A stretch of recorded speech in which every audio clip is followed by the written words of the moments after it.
Next. Doctor நீங்க சொன்ன மாதிரி டெய்லி அல்வா சாப்பிட்றேன் டாக்டர், ஆனா தொப்பு குறையவே இல்லை டாக்டர்.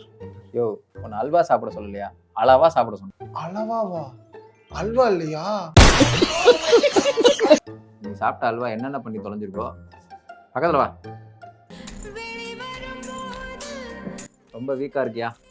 ஏன் டாக்டர் என்னாச்சு? உன் உடம்புல ஏஆர் ரஹ்மான் பாட்டெல்லாம் கேக்குதியா?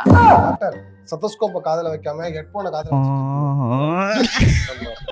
டாக்டர் வலது கால் ரொம்ப வலிக்குது டாக்டர். வயசாயிடுச்சு நினைக்கிறேன். அப்ப ஏன் டாக்டர் இடது கால் வலிக்கல? அதுக்கும் அதே வயசு தானே டாக்டர் ஆகும். இப்படி ஒரு அறிவாளித்தனமா இவனுக்கு ஒரு ஊசியை போட்டாதான் சரியா. என்ன எடுக்கிறேன்? யோ உனக்கு ஒரு ஊசி போடணுயா. மேலே கீழே டாக்டர்? உன் வாயில தான் போடணும். திரும்படா. டாக்டர் நம்ம ஹாஸ்பிட்டல்ல குட்டை போட போட்டு நர்ஸ் எல்லாம் இல்லையா ஊசி போடுறதுக்கு? எதுக்கு?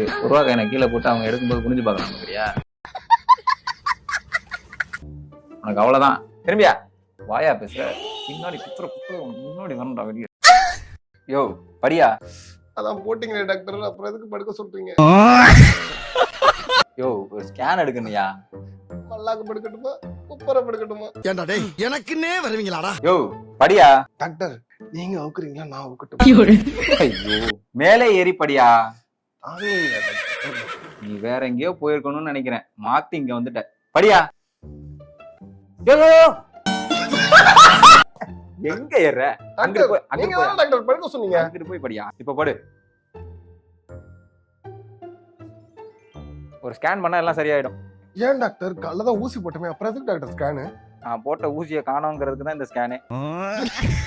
அப்படியா டாக்டர்? காலைல சப்போட்டா சாப்பிட்டேன், 2 கொட்டை உள்ள மாட்டிக்கிட்டு இருக்கான்னு பாருங்க. 2 பேரை வர சொல்லியிருக்கேன், எடுத்து கொடுப்பாங்க, போகும்போது வாங்கிட்டு போ.